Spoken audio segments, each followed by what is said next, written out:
and welcome to Movies, Films, and Flicks. I am Mark Hoffmeyer, and joining me is a man who is currently all painted in blue and ready to shoot arrows at some Saxons. It's Tom Trezemer. They call me the Woad Master. That's the arrow noise I make. You're just shooting those things off like a Gatling gun, man. Flaming arrows, that's how it is. That's how I do. You know what's interesting? I was listening to this commentary, the director's commentary by Antoine Fuqua, and he was saying that a lot of people were complaining about Keira Knightley and her blue paint and kind of like skimpy attire. But he's like, in real life, what happened, according to history, the Woads, as they were called, they fought naked and they were covered in blue paint and they fought naked. So he's like, I was actually being pretty conservative. He's like, I actually put clothes on people. And what I understand is Disney forced the PG-13 rating on them. If he actually had all the Woads fighting naked, he definitely would not have gotten that PG-13 rating. So, I think we're worse off for it, but, it was probably the right thing to do. Just 10,000 Woads running around. It's just, this movie, it's interesting too I was also listening to the commentary for King Arthur 2004, and he went in thinking this was an R rating, and he said halfway through, when they realized it wasn't going to happen, so his editor joined this movie because he thought it was going to be R rated. They had filmed R rated. They thought the whole movie was R rated. And he's like, I just wanted to stop showing up. So he said him and his team had to keep each other motivated to keep showing up for work. He's like, I was destroyed. But I'm glad they kept showing up. I mean, but just think about that though. And let's so it's a Bruckheimer production. He had done R in the past, the 90s. He was really known for that. But I would say later on in the 2000s, he made the shift to more PG-13 type stuff. Mm-hmm. Bruckheimer did. But this movie, $90 million budget, right? Account for inflation. It jumps over $100 million. R-rated, with coming to the States with no massive names. I mean, Keira Knightley was just coming off of Pirates, so she wasn't too big in the United States. And also the poster showed her in front of, which is pretty funny, showed her in front of Clive Owen and Eoin Gruffudd. It's just an R-rated version of this would not have been smart, would you say? Gruffudd? Yeah. I think it would have been tough for box office sales. I think we would have had probably a more rounded, better product if it was. And if I remember correctly, I also think that was an issue with the original theatrical release that came out in theaters at PG-13, that a lot of the battles and fights, they edited out a lot of the blood. Like, they literally had to go in and VFX out blood. Mm-hmm. They were anti-Ramboing Rambo. Instead of adding in the blood and guts and gore, they had to take it out. So that was a reference to Stallone's Rambo, where everything is so digital. Yeah. The later ones. But I just find that interesting, is that they literally had to tone it down, and they got criticism for it because there was no blood anywhere. Yeah. So it's like a guy's getting hacked in the side of the head with a hatchet, and there's just nothing.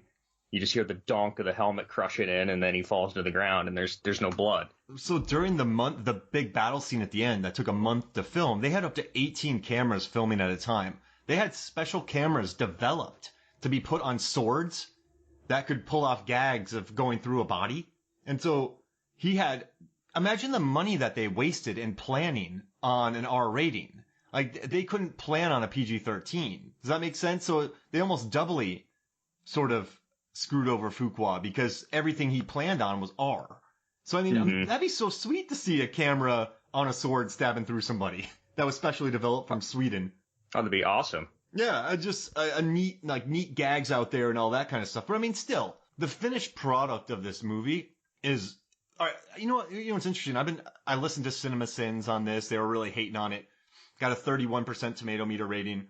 But this movie, it's good. It's not. I think people were expecting the lore, the magic. They weren't expecting like a David Copperfield-esque Merlin. Does that make sense? They were expecting a love triangle. And Foucault's like, I'm not messing with no love triangle. Yeah, you're right. I think everyone was tying it into the folklore and the mythology and the legends of what King Arthur is.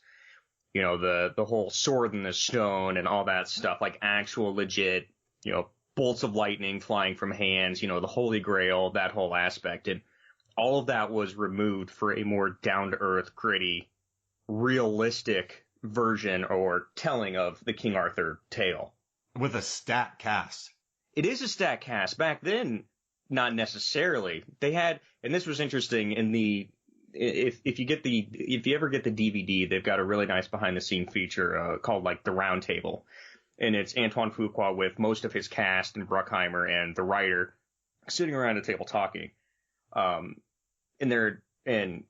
Clive Owen mentions at one point, like, it's really interesting, like a lot of these guys weren't well known at the time, but they were like individually some of the most prestigious actors from their own countries. Oh yeah. Like, Till Schweiger. Like Till Schweiger, Mads Mikkelsen from Denmark. Like these were people that were well known to their respective countries, but not necessarily outside of that area. Edgerton, Australia. Yep. I mean, wow. They pulled a heck of a cast from all over the globe, smashed them into this movie, and then 15 years later, a lot of these guys and actresses are now household names. While watching Hannibal, it just made me so happy. I'm like, these two were in King Arthur. Yeah, Arthur together. Like I love that show Hannibal and seeing that. And what else? Oh, I had something else to say about this movie. No, I mean just the stacked cast. I mean, they did this really well, bringing in these different people. And also, there's two things in this movie. Everything Clive Owen says, you're like, I'd follow him. Like he's like a drill instructor almost. Like he has a certain gravitas that I love. And then I finally figured out why I really like Stellan Skarsgård's Surdik character, the leader of the army that's invading, Saxons. the Saxons that's invading because the Romans are leaving. I like that Fuqua said Skarsgård didn't want to do it, but then they discussed, hey, maybe he's just this quiet guy that has done so much pillaging and rape and destruction that he's just tired of it, and he has no need to speak loudly. He has no need to be braggadocious. He's just a quiet. Tired. He's more or less bored. Yeah. And so he's now just going through the motions of continuing what he started. And I think I've always been very curious about his character because, I don't know, you don't see many characters like that. Normally the villains are more like the Till Schweiger of this movie, the Cynric. But I kind of liked how world-weary Skarsgård was in this role. It seemed different, and I love that approach on it. Everything is so, I wouldn't say nonchalant. He's very deliberate in all of his actions and what he says, but he's also very soft-spoken through most of his roles, or through most of his lines in the movie. And I have another question for you. So this movie's basically about one more ride. Just when we thought we were out, we're dragged back in. So Arthur's guys, there's Cimmerians, they won't get their freedom until they go rescue a young boy who's the godson of the Pope from northern England. But so I guess in the historical context, this is like the fall of the Western Roman Empire, like right there around 500 AD. And all the Romans are pulling out except for these small, packets that are still left while they're being overrun by the Saxons and other invading clans. And they're basically saying this is going to be the most dangerous mission ever that we've ever done. But if it wasn't that bad. If they just would have hurried up, they're like, pack your stuff.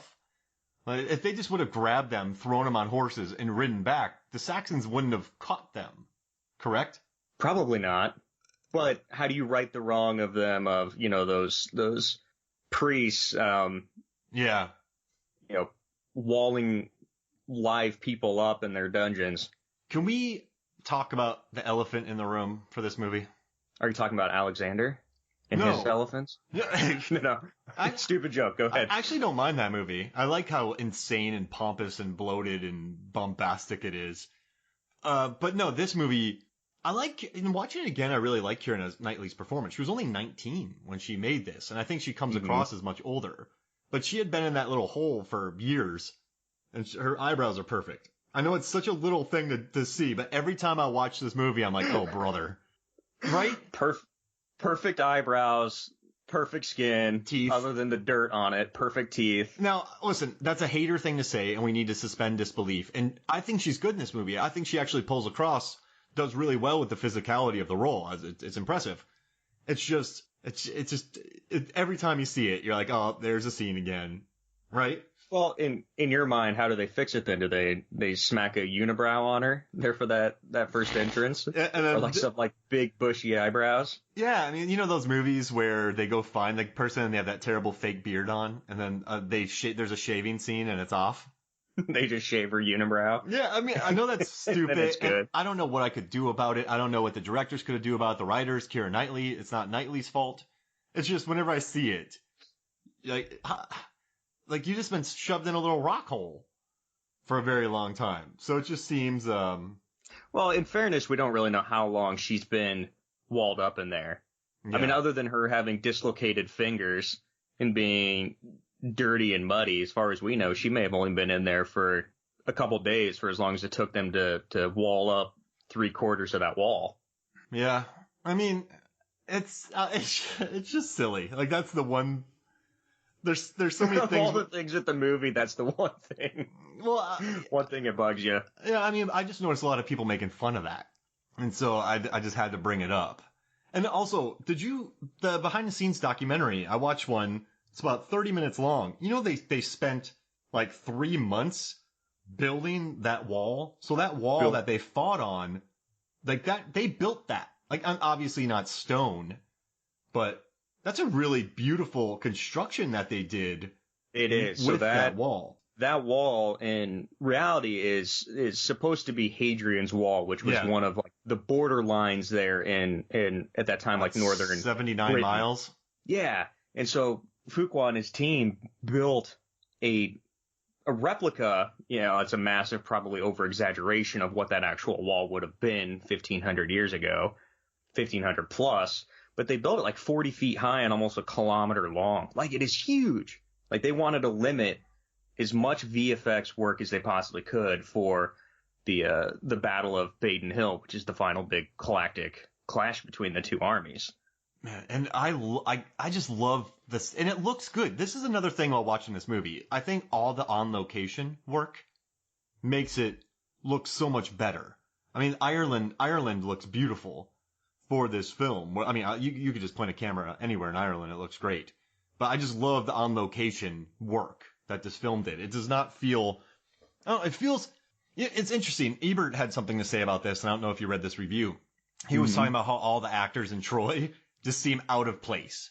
He's like, none of these actors feel like they belong in this film. He's like, but you watch this with these Shakespearean trained actors, these stage actors, they inhabit these roles fully, and you actually believe they'd be alive in this time. Did you feel that?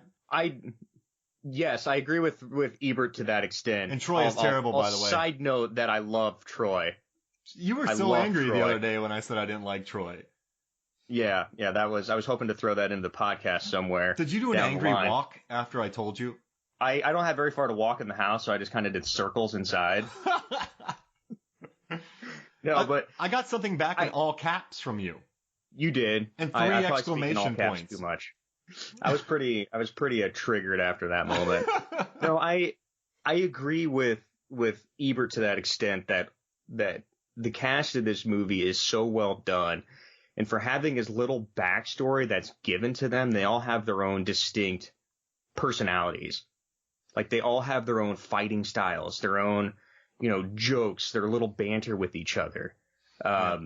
You see the relationships, and it's really kind of a testament to Fuqua and everybody else involved that they were able to develop this much characterization with as little time as they actually had to do it, especially with so much time dedicated to the action scenes. And I love, I think a lot of it too is like everyone has their own individual, like I was mentioning, their fighting styles, like their own individual weapons that help extenuate like who these people are, and then their own costumes. Like I find that part about the movie really fascinating. So you have Arthur, he has Excalibur, just one big sword. You have Lancelot, who has two swords. Two swords, and so I don't think you made it this far into the round table discussion. So Keira Knightley was practicing the bow for like 2 weeks before Iwan Gruffud. Gruffud? Yeah, Gruffud. That guy shows up, and he's like, oh, Keira Knightley's over there shooting the bow. I should go over and like show her how it's done. Like, just kind of being silly and over the top with it. And he goes over, and the stunt coordinator hands him like this big composite bow. And he said he's just sitting there struggling, and he can't even pull the bow back because it's so hard. And here she is right next to him, just like hitting bullseye after bullseye after bullseye. And then Hugh Dancy is sitting next to him and he goes, yeah, you couldn't shoot the bow. That's why they just gave you 2 swords. So it's like they're all making fun of each other and having fun with it. Yeah, Fuqua said that all the stunt coordinators were amazed by Knightley. They said that she's just a straight up natural. And watching this again, dude, I like her. And I love that she charged into battle. She was really proud of that fact too. I kind of liked her fighting style. It was sort of like all the other woads, kind of feral, for lack of a better word. Yeah, she mentions that she enjoyed playing with the sword. You know, she's got a hatchet. She was the only real cast member that got to shoot a flaming arrow. So she thought that was great. And then she even got to choke somebody, which she said she liked the most. That's funny. And then you had Tristan, who's your boy, Mads Mikkelsen. Tristan is great with arrows. He's great with falconry. He's great with tracking people. He's great with swords. He's a very good horse rider. He's a good scout. And he's got like the Eastern, almost like samurai sword. Yeah, I was, for lack of like a kind of like a Persian-esque sword, would you say? Yes. Like an Asian kind of sword. Yep. Dude, his fight with Stellan is so cool. It is great. It is. I think it's one of the better sword classes, and probably in Sword and Shield, movie wise. While watching this movie nowadays, you're like, Mads Mikkelsen is fighting Stellan Skarsgård in a sword fight. It's just, if you tell listen, why should I watch Arthur? Mads Mikkelsen and Stellan Skarsgård like throw down. It's fun. Like Sweden's biggest star versus Denmark's biggest star. Yeah, I love that. And I think I have no data to back this up, but I'm willing to bet that their sword fight probably runs the longest on camera over anybody else's as well. Yeah, Fuqua said that they got so into it that they did every different angle that they shot. They did the entire fight all the way through. Which he's like, they're both amazing actors. And you know what else I love? Fuqua's like, listen. The sky was changing. It was raining. We had a lot of stuff to do. We had a lot of shots. He's like, so when I hired everybody, I didn't want them going off to their trailers to go get coffee or go do this or disappear or get on their phones or go get home. He's like, if you were on set, you were on set. And I guess all the guys just hung around and worked out and did sword play, and Keira Knightley did that as well. I guess they just hung around and got awesome with weapons. I think it shows too. Another interesting thing, like especially with the behind the scenes stuff, is that the horses play such a huge part in the movie as well. Yeah. Like if you ever watch, and they were really afraid of this, is like they get into like a big action scene and they ride off on a horse, and then all of a sudden the camera becomes static, and there they are, just like a few people talking on a horse. But every time a horse is shown, like it's literally taking over the scene because it is always moving. Yep. And so that was a thing that really frustrated Clive Owen and Gruffa to begin with, because it felt like they were trying to act over a horse. Like they could not get the horse to do what they wanted. But Fuqua said like that is completely natural. Like these animals, you can only control them to an extent. Just flow with it. Let it go. Yeah. He kind of said, get over yourselves. Right? Yeah. And they were like, once we started thinking of it in this term, we just let it happen naturally. And so like a lot of the shots you see with these guys on horses, it's almost like a steady cam. So the camera can be fluid and move around them as the horse moves and bucks and sways. And I think you know what I think really helped the DP, director of photography, cinematographer, Sławomir Idziak, is he had done Black Hawk Down before this with Ridley Scott. And one of my favorites. Ridley Scott, you know about his productions, man. I mean, he churns out a movie a year. And he moves so fast, Ridley does, that when you watch Black Hawk Down, it's not a static camera. I mean, that camera is moving. It's in the action. So I think what he brought from Black Hawk Down really helped Arthur in regards to its action scenes, because there really is a sense of place in this. And there is, I like what Fuqua said about the final battle. All the camera angles, you're looking up at Merlin. You're looking up at the heroes. The way they framed everything was hero shots. And I thought that was a really interesting thing. And I like these battles because, like the first battle, the one on the ice, you do get a firm sense of kind of place, I would say, with them. So I think those were handled well than a lot of other battle scenes. I don't know if you agree. I was going to say, I think just the battle scenes in general, for me, I never got lost. Like a lot of times when you get into these big, Like in Troy. chaotic, cinematic battles, leave Troy out of this. You always, sometimes you're following the individual characters, but you don't know where they are in the scheme of the actual battle. Yeah. You know, are they in the middle? You know, what line are they on? Where are they at? Where are the other characters at? And I always felt like with this movie, especially with the Battle of Baden Hill, you know where everybody is at all times. And like everyone's in sight with each other. And so you'll always see these, I wouldn't call them real subtle overs, but like you'll get POVs from one character to the other. And I think that's what I love about it is I don't get lost, and Fuqua will occasionally back the camera up and you'll get almost like a reestablishing shot of what's progressing in the battlefield. You know, you'll see all these smokestacks with the Saxon army, you know, flanking around one direction or vice versa. And then all of a sudden you're back into it. And you're like, oh, hey, that's the fire line they started. Like I understand where I'm at and I'm not getting lost. And also, normally I hate... So the biggest thing I dislike, I'm just going to use this term in general, even though it's not like medieval. I'm just going to use a broad sweeping term. That could go to Troy, even though it's not medieval. You know what I mean? I don't like medieval movies sometimes because I hate extras that are dressed as peasants. I think they're always terrible. And a lot of times in the battle scenes, which is very tough. I mean, we've dealt with a lot of extras. So making sword fighters 100 yards in a distance keep up the realism during the shots is tough. But in this movie, I never got annoyed by any of the extras in the background sword fighting. So I think that's a testament to the ADs and the fight choreographers who handled this. It felt, I don't know, do you know what I mean? Sometimes in movies, you're like, those two guys aren't even swinging at each other. You know what I mean? Or they're just pushing each other with each other's shields. I love what you're saying there because especially being an assistant director these days, it's really hard for me to watch a movie or a TV show and not pay attention to the background. Like that is going to be one of the fastest things that ever takes me out of a show or a movie. If you've just got some stupid cross that's swiping by the camera, or someone's walking, doing something dumb extra walking in the background. Yeah. And so, but this movie, and even just rewatching it a couple days ago, I never got the sense that these were extras. Like it felt like one fluid, barbaric army to me. And I think that plays a huge role to, you know, the crew. You know, I mean, not only did they train these extras up and give props to all these extras, as in congratulate them for doing a great job and actually paying attention, getting the marching orders down, you know, figuring out what they needed to do to make this realistic. Yeah. I mean, I just think they did an awesome job with it. And I mean, they were handling 600-700 people all in costume. I've said this before. I love that movie Annihilation, directed by Alex Garland. But there's a scene in the beginning where Natalie Portman is teaching, and in the background there's extras doing crosses. And it's like, they're not moving their arms. And you just know it's the extra walk. And I always hate sometimes when everything is ridiculously busy in the background. So you're in an office, and there's 40 people delivering files. Being on the working end of that, it drives me crazy.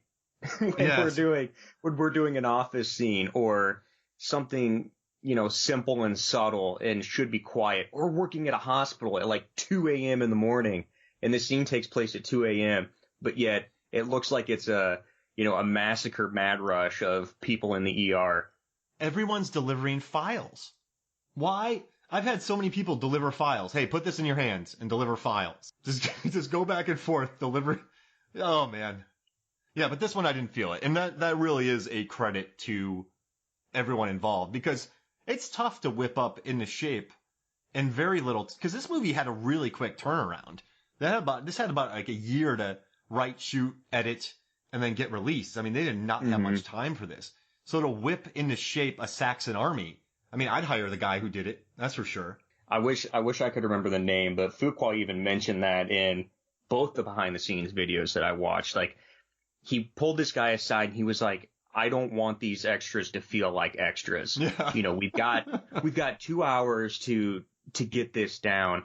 And so he marches off with his 600 people, and Fuqua said within a half hour, he hears these guys speaking like Anglo-Saxon, you know, like war chants and marching to a drum, like off, you know, a few hundred yards away from where the cast is rehearsing.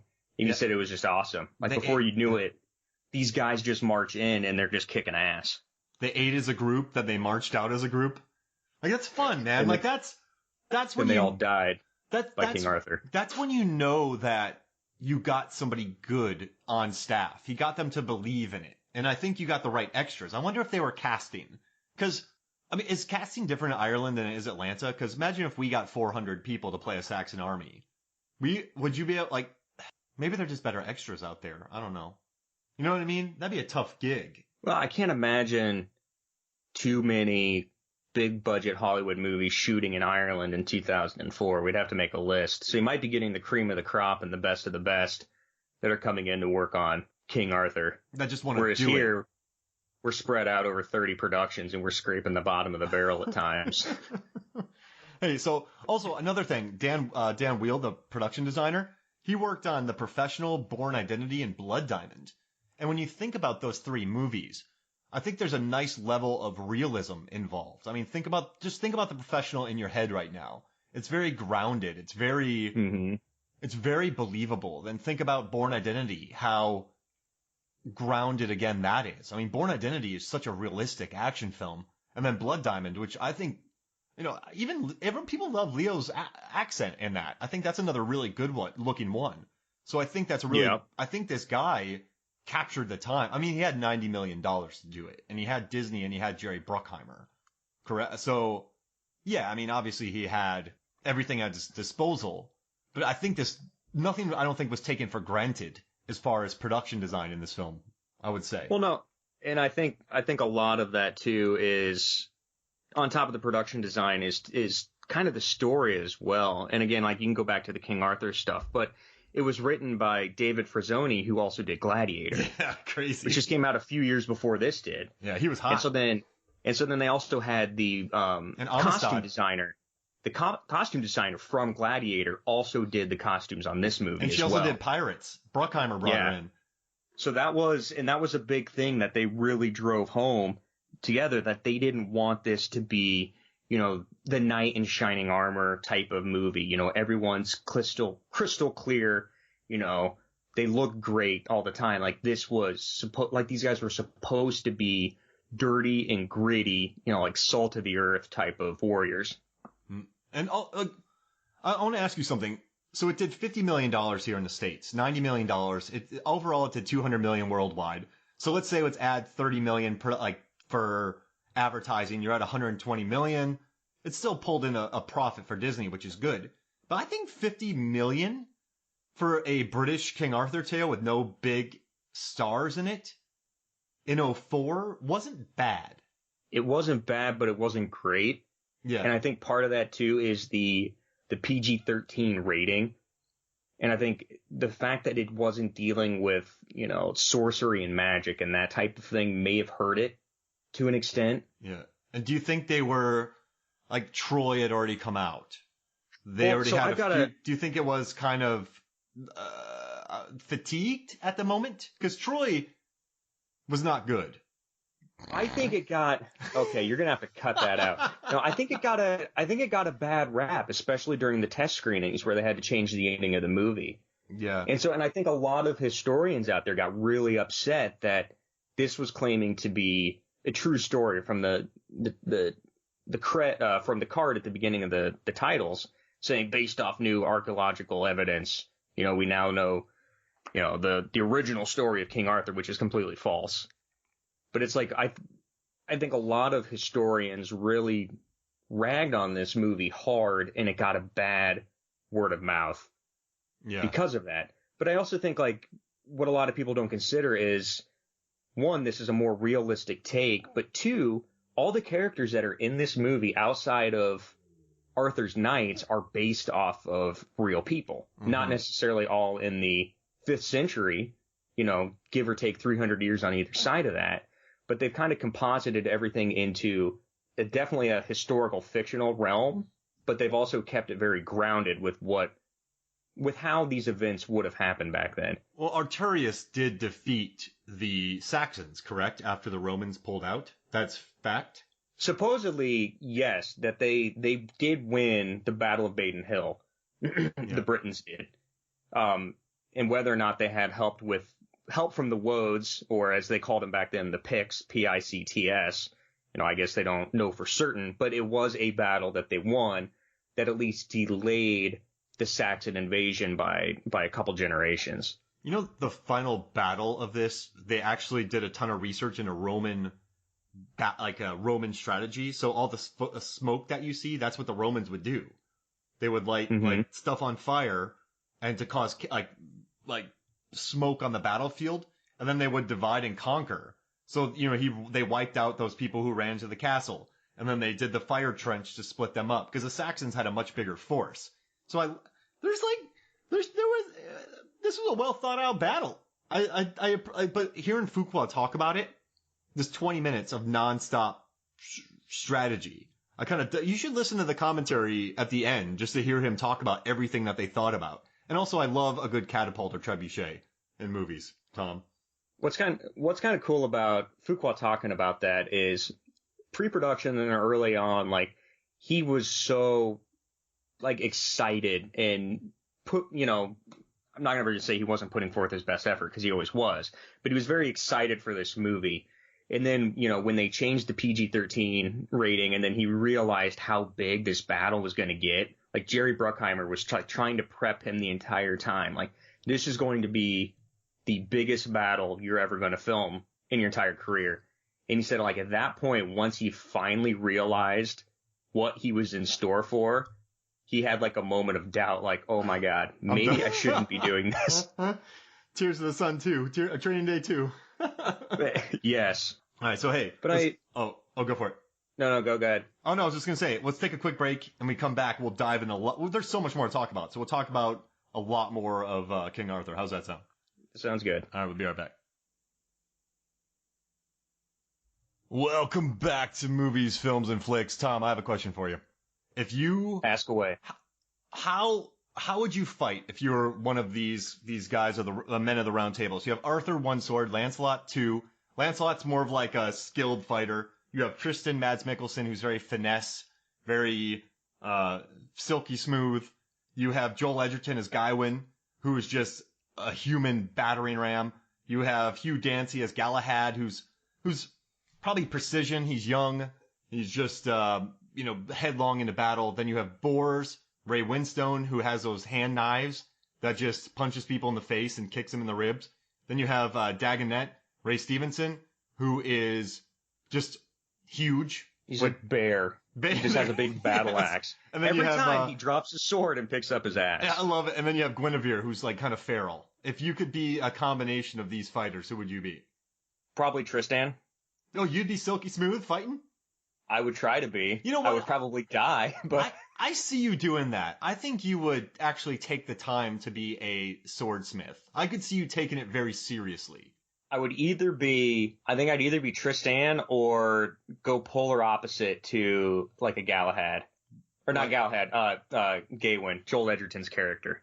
He's got like a knife that's upside down in his hand and then like a tomahawk in the other. It's almost like very Last of the Mohicans-ish. So he's like going to town, akimbo, nasty weapons. I'd probably be a Joel Edgerton in this movie because I wouldn't want to carry an axe. Like one swing and you miss. I'd rather have a hammer and a knife.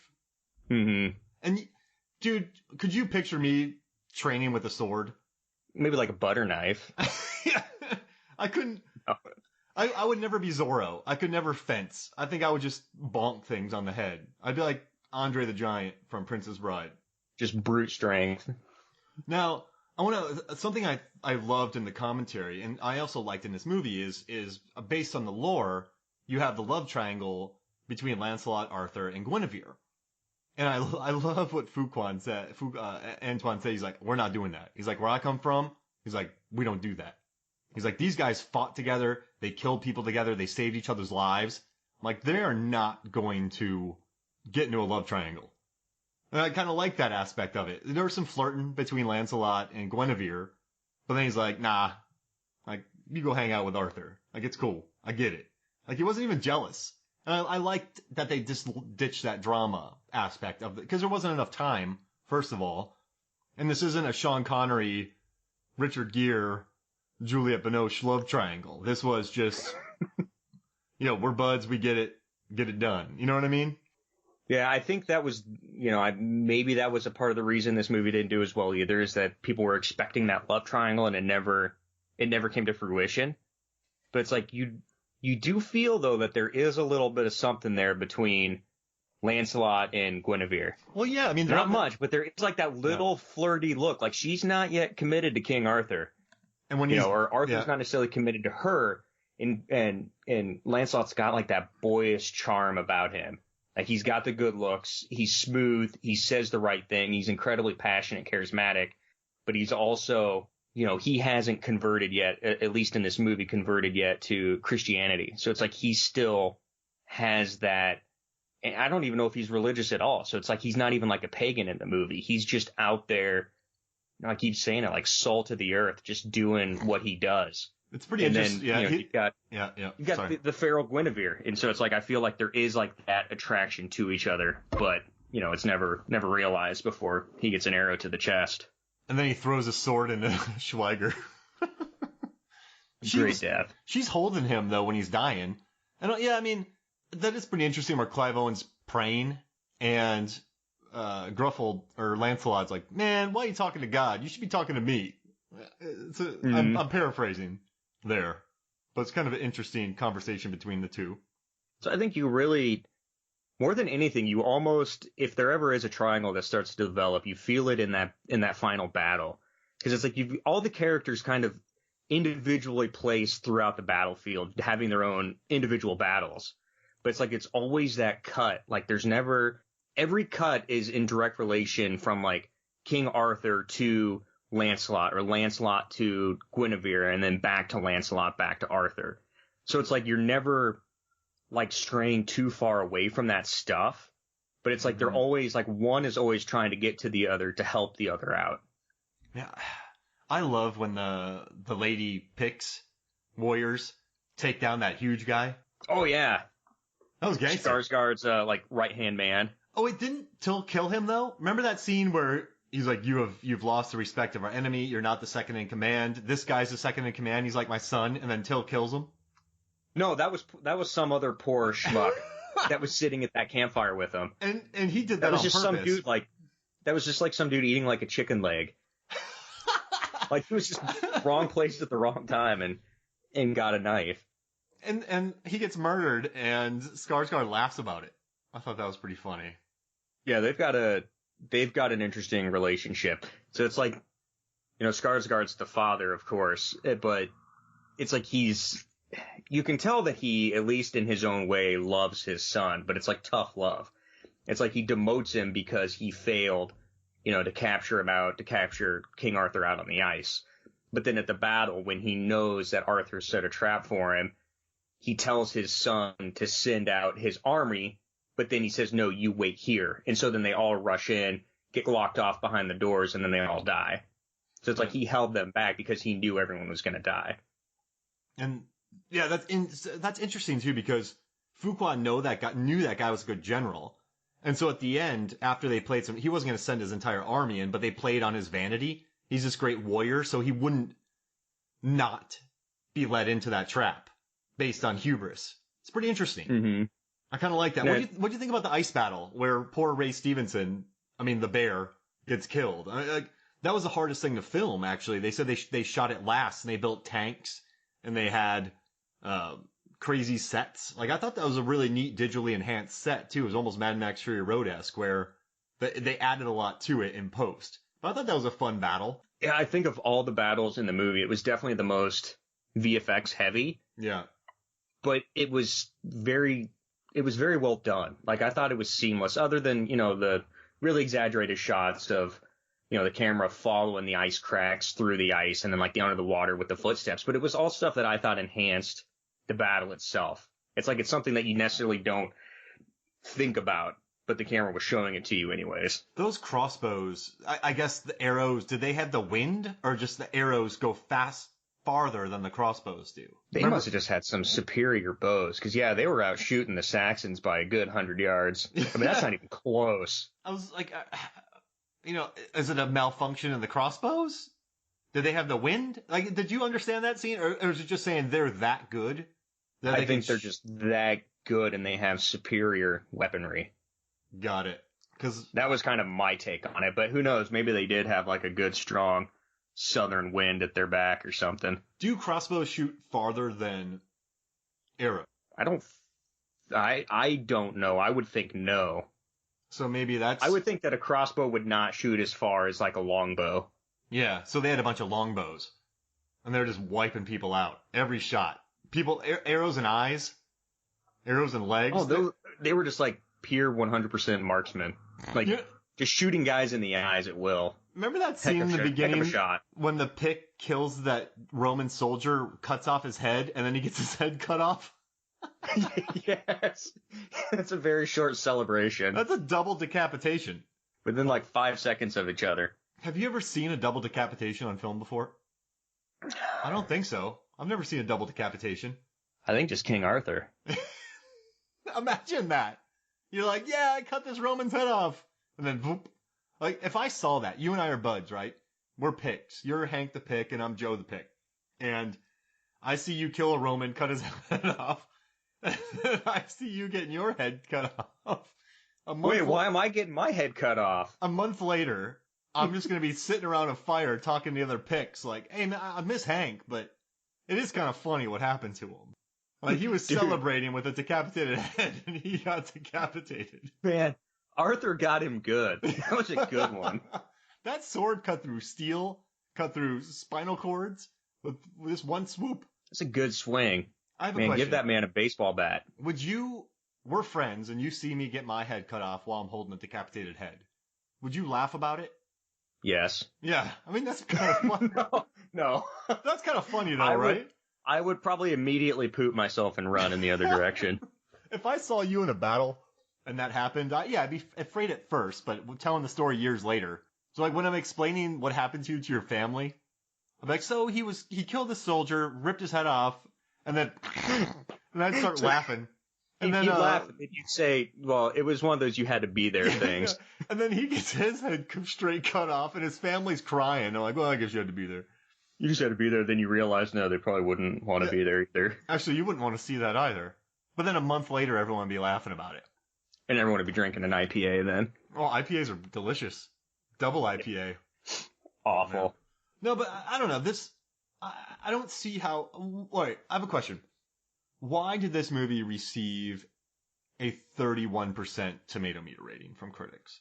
I have a belief that the movie itself knew what it was marketing, but I don't think the audience really got it. Like, I feel like at the time, especially the word of mouth at that time, it was coming off, there really weren't too many grand, big scale, sword and shield action adventure movies up until that time. Yeah. So it's like in, early 90s, I guess you could consider, 91, like Robin Hood, Prince of Thieves. And then you've got like 95 with, Braveheart. 96, you've got Dragonheart. The only thing I remember about that movie is Dennis Quaid, just yelling Dennis Quaid yelling the entire time. And then, boy, I don't even remember if there was something in the late 90s like that. Then all of a sudden Gladiator came around, and that was just such a game changer. Then you saw this big uptick in this genre again. Knight's Tale, 01, then 04, as we already mentioned, you've got Troy, Alexander, and King Arthur. And I think I'd be remiss to say that all three kind of failed pretty hard. Yeah. Maybe not box office wise, Alexander did. The other two did all right at the box office, but all critically were panned pretty hard off of that. What's better? And then Kingdom of Heaven or Gladiator? Oh, Gladiator, by far. What's better? Kingdom of Heaven, Director's Cut, or Gladiator? Gladiator. Listen, Gladiator's better, but I'd rather watch Kingdom of Heaven. I love that movie. Do you like Kingdom of Heaven? I'm still in the process of rewatching the Director's Cut. It's so good. Maybe I'll finish that today. Dude's awesome. I think Orlando Bloom has killed a lot of people on screen. Yeah, he has.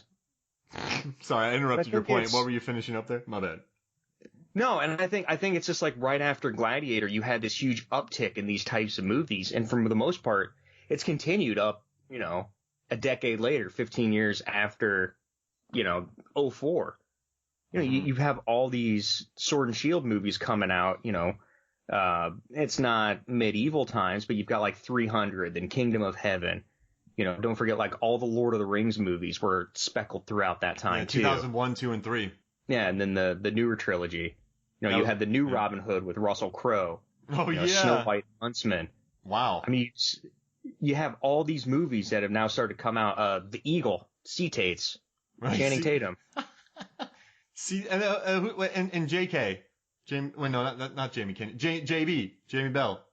Oh, Jamie Bell. Imagine if Jamie Tristan Kennedy was in that movie. The James Franco, Tristan Isolde. Yep. That was 2 years after King Arthur.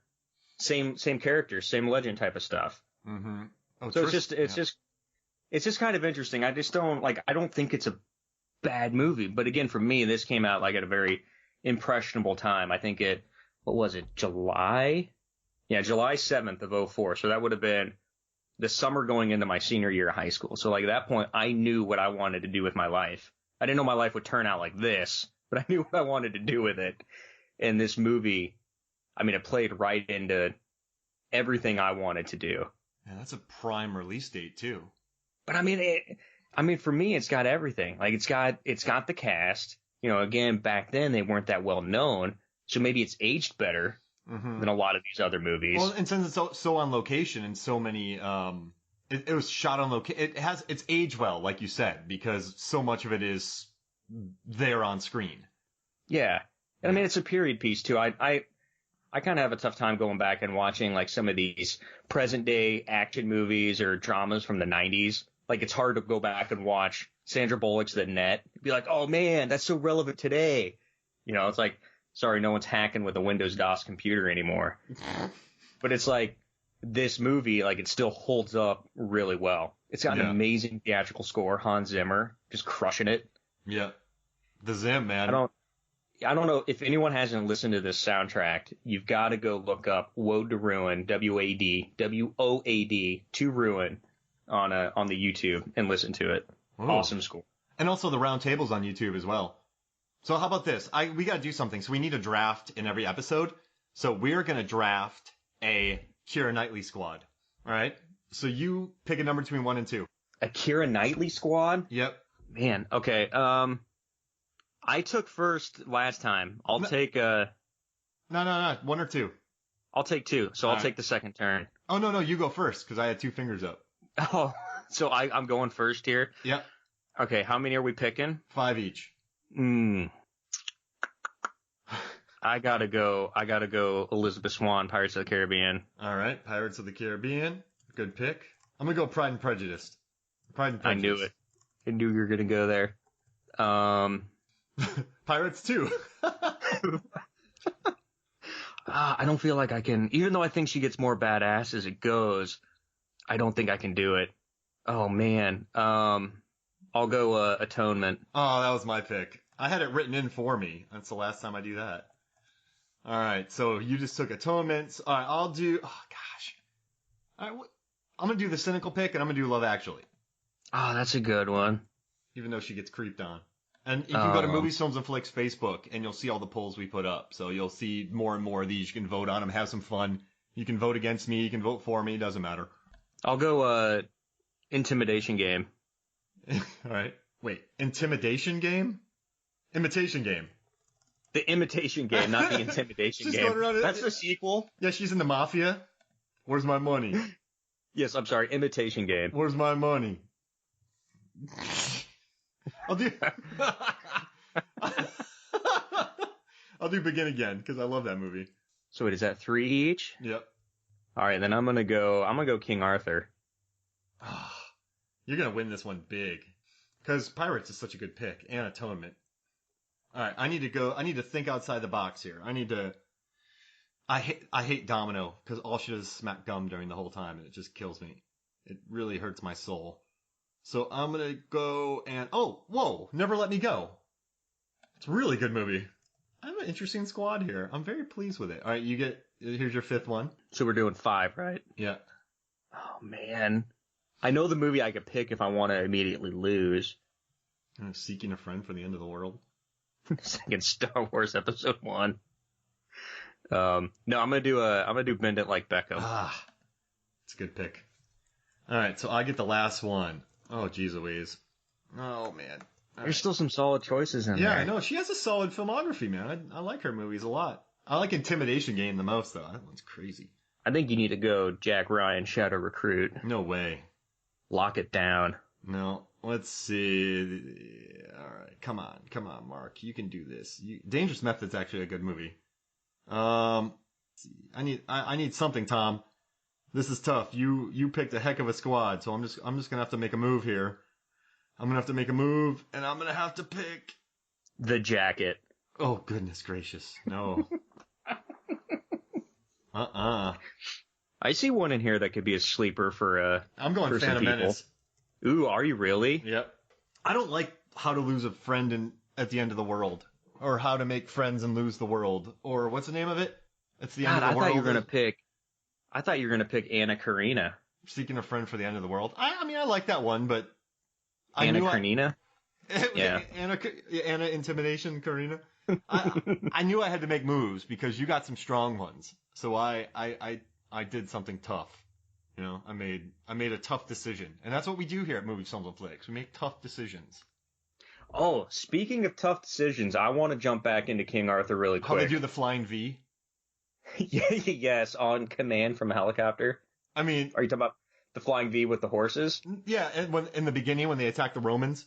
Yeah. They ripped off Mighty Ducks. Was King Arthur a Mighty Ducks fan? He may have been. He's probably more of a D2 fan. Yeah, you're right. Because that's more international. He's more about the trilogy, or the sequel to it. Yeah, I didn't like the high school one. I wanted to get back really, really quick before we wrap this up of how different this movie could have been and the tough choice they made with finding their lead man in Clive Owen. I don't know if you saw this. Originally, they wanted Russell Crowe or Mel Gibson to play King Arthur. Too old. And then they fell through. And then Fuqua wanted not Clive Owen, Daniel Craig. But Jerry Bruckheimer vetoed that because he thought Clive Owen was going to be the next James Bond. Wow. Where'd you hear that at? I saw that on IMDb. Oh my gosh. Whether or not that's true, I don't know, but it's a pretty fascinating thing to think about. I mean, Daniel Craig would have been excellent, but the thing is, yeah, everything that comes out of Clive Owen's mouth, I believed. So I'm very happy he got cast in this role. Oh, me too.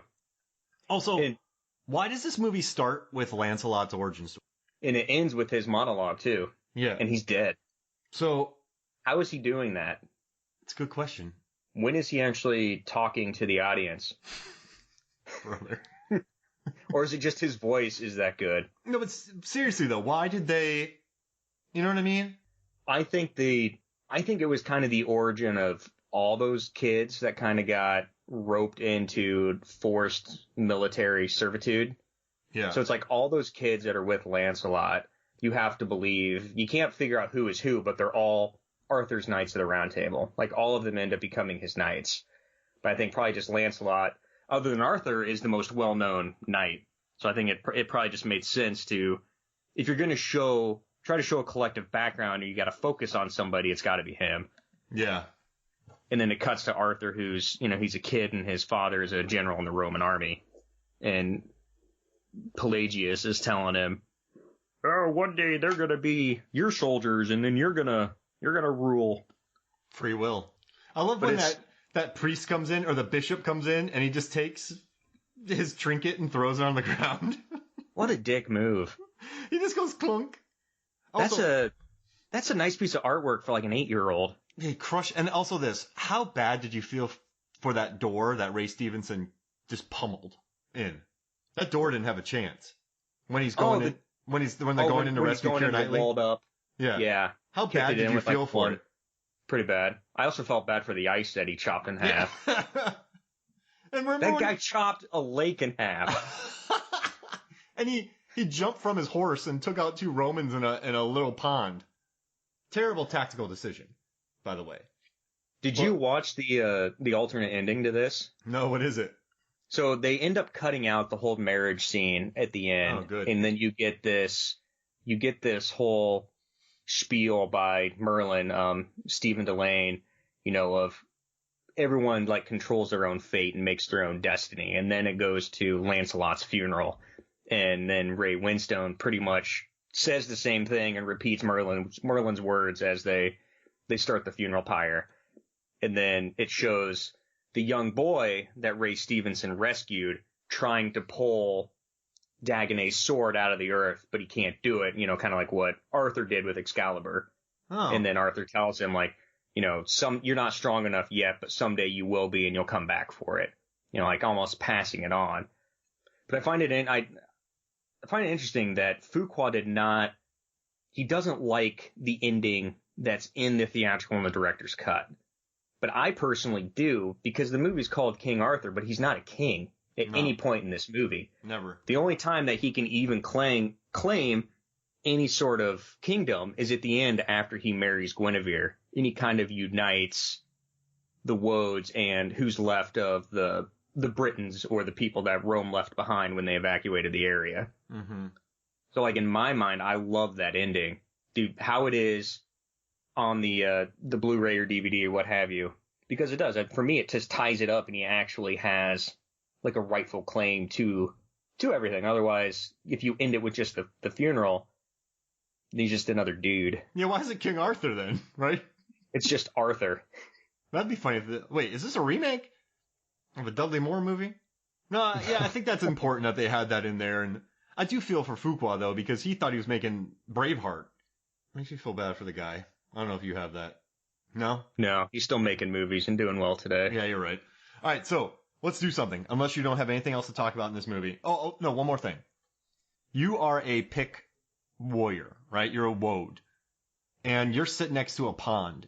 And you see 6'3" Ray Stevenson leaping, a 220-pound Stevenson leaping off his horse and coming towards you. And you're a $150. What's your last thought? My last thought is probably, gee, I should step out of the way of this instead of getting clotheslined. Imagine if you moved and he just flew into the lake. They all just kind of turn and stare at him and let him hit him. You just duck and he flies in and you run away. I just duck. Or I grab the dude next to me, and pull him in front and let him take the brunt of the impact, and then I swim away. I was a stand-in on a movie called Jane Mansfield's Car. I know how big that guy is. If he was flying towards me, I'd just be like, I'm done. Like, so he did that stunt too. That's cool. Dude, huge. That would He's be a big terrifying. man. I like your idea. Step 3 feet to the left. Do a Just shuffle. sidestep it. Do the hustle. Sidestep it and live. Yeah. All right. We have something fun planned, right? We got something good going? So, Tom. We do. You and I are on a quest. You and I have to go rescue a Roman kid, the godson of the Pope. And he might be the Pope, but we have to go rescue him from Saxons. And they say you can pick any 6 characters from movies, right? 5 How many did you pick? I picked 6. Okay. Actually, I have 9. Okay. But I narrowed it down to 6. So we're each going to pick 6, and we're going to narrow it down to 6. So they're like, you guys get to pick any 6 characters from movies, but they can't have guns. They just have to have bows and arrows or blades, right? Any 6. But not modern characters. You know, like any 6. It's got to be some sort of period character. Yeah, there we go. Who's your first one? My first one, because I would put my life in his hands in an instant, is Aragorn. Aragorn. Oh my gosh. That's almost cheating. Right? Then you're not going to like my second choice. All right, so I got my first one's Artemisia from 300 Rise of an Empire, played by Eva Green. She's such a badass, man, in that movie. She cuts that head off and she kisses it, and then she just, like, she's just such a, like, imagine her on a quest. She would just kill anybody. Like, there would be no stopping. Like, we're gonna go, we're gonna come back. Wouldn't you be afraid, though, that she'd turn on you? No, because in the rules of this quest, they're with us.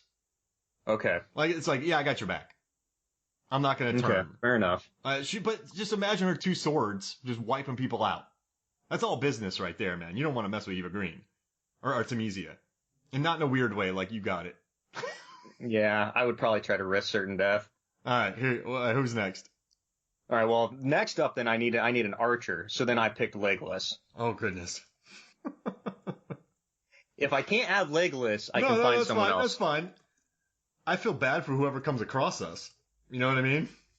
Especially if it's a joint quest. Like, think that we're going to rescue the same person from 2 different areas. Oh man, we just wipe people out.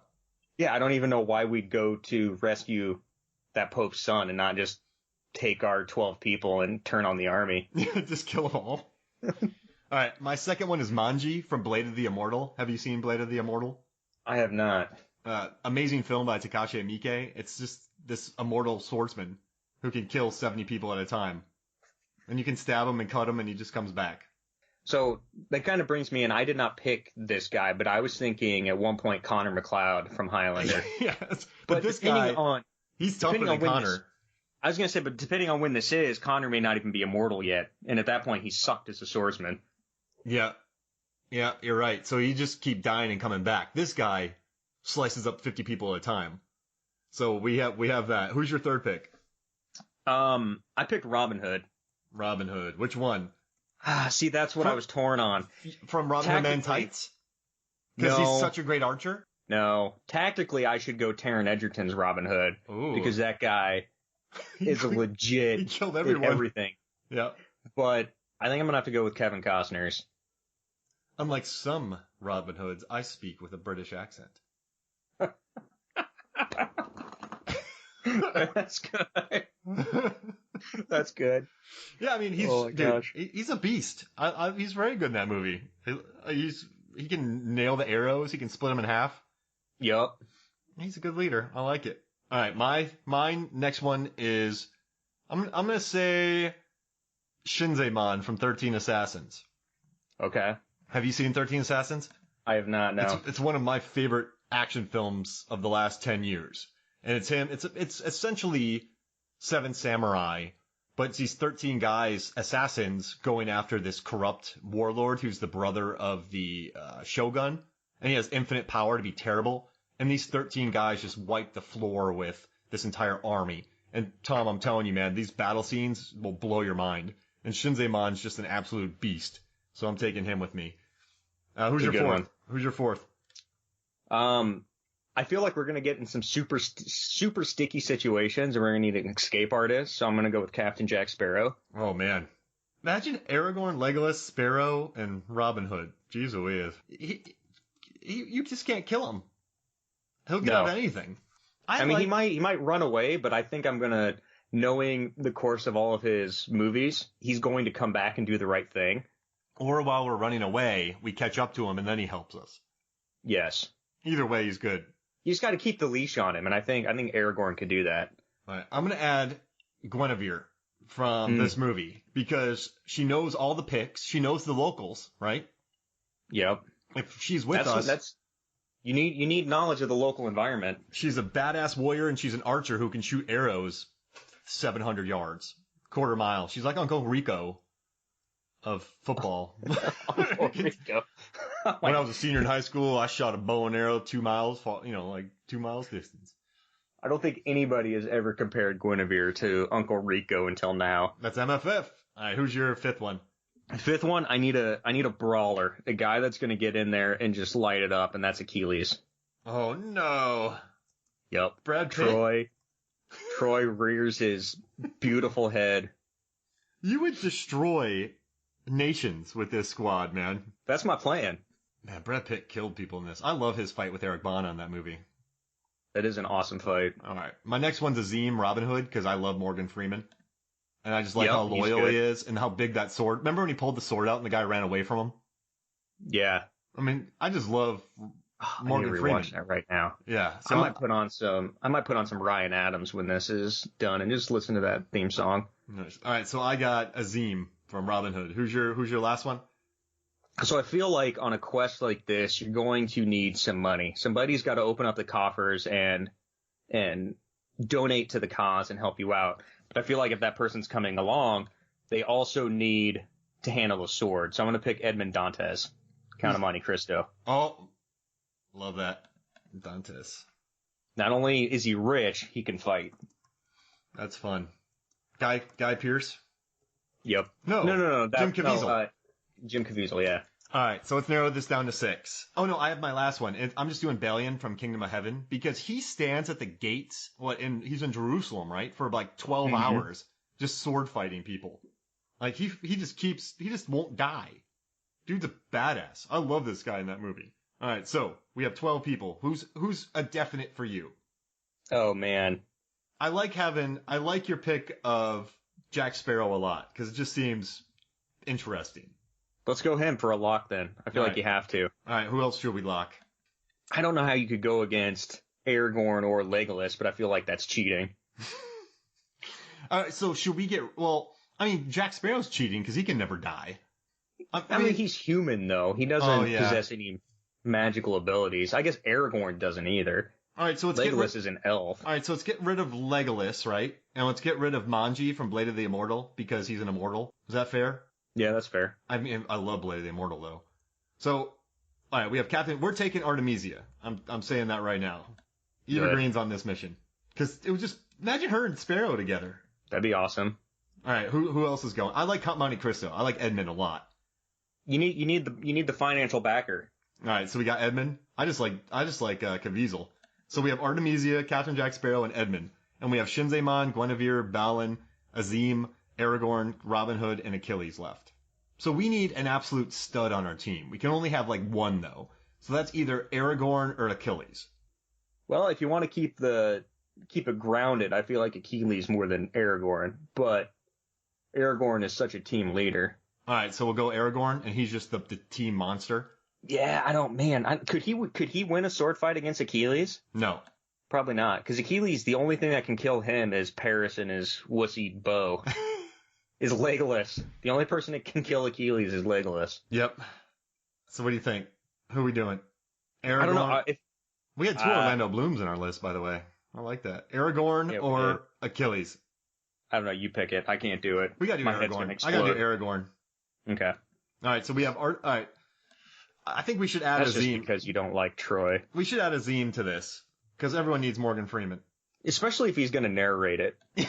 All right, so we have Robin Hood, Balin, Guinevere, and Shinzemon left. Robin Hood, Guinevere. So you know what I like about Shinzemon or like Balin? All right, would Robin Hood gel with? Robin Hood would want to be the leader, right? So we don't need Costner because Costner would want to lead, right? And we have a leader. Am I killing you by taking this out? No, I'm just trying to think if he's a reluctant leader because it's like he doesn't really want to. I feel like in those movies he doesn't really want to be in that position, but he has no choice. So this is what I'm thinking: either Guinevere for the locals or Shinzemon because he's just down to. Yeah, he'll just be quiet and kill. And then what was we had a fourth choice? We have Shinzemon, Guinevere, Balin, and then we had Robin Hood left. I'd say Shinzemon or Balin. Let's do Shinzemon because 13 Assassins amazing, and he's just you gotta watch 13 Assassins, dude. Holy crap, so good. All right, so here's our team: Artemisia from 300, Shinzemon from 13 Assassins, Azim from Robin Hood, Aragorn from Lord of the Rings, Captain Jack Sparrow, and Count of Monte Cristo. And then Tom and Mark. Or would you say Frank and Jim? Yeah, picked. We're the picks. And then two random picks. Well, listen, man. What's up? This was a tough list to narrow down. I had three more wild cards in there. Tormund Giantsbeard from Game of Thrones. Oh no, he's added. We got to get rid of somebody. I mean, he's by far and away my favorite GOT character. Who's getting kicked out? Someone's getting kicked out for the Nah, we don't. No, the milk drinking Tormund. And then I had a Zorro in there, Antonio Banderas' Zorro. He's also got the financials. Oh, yeah. So I was kind of torn between him and Dantes. And then Uma Thurman's the bride. Oh. She's brutal. Oh. But I felt like I guess she kind of fits in with the Artemisia character. She's evil, but maybe you can get her on your side long enough. I just like Eva Green wildcard going around slicing people up. Keep her. I love Eva Green. You know how many heads would get decapitated? Probably more than what was in King Arthur. I like, and then Mark, and then what? Hank. What are our names? Hank and what? Was it Hank and Tim or Hank and Jim? Something like that. I mean, we're like, and then we're riding the horses going, It's not looking good. Bruce Campbell is learning how to ride horses for Army of Darkness or Briscoe County. Oh no, for Briscoe County. And he thought he was looking great on a horse, and the horse trainer's like, "You look like a monkey humping a football." All right, well, that'd be a rude awakening. All right, well, this was fun, man. Thank you so much for joining me. Thanks for having me. All right, so for me, Mark Hoffmeyer, for Tom Tresemer, this is Movies, Films, and Flicks. We'll see you next week. Oh, wait, this is Hank and Tim for Movies, Films, and Flicks. We'll see you next week.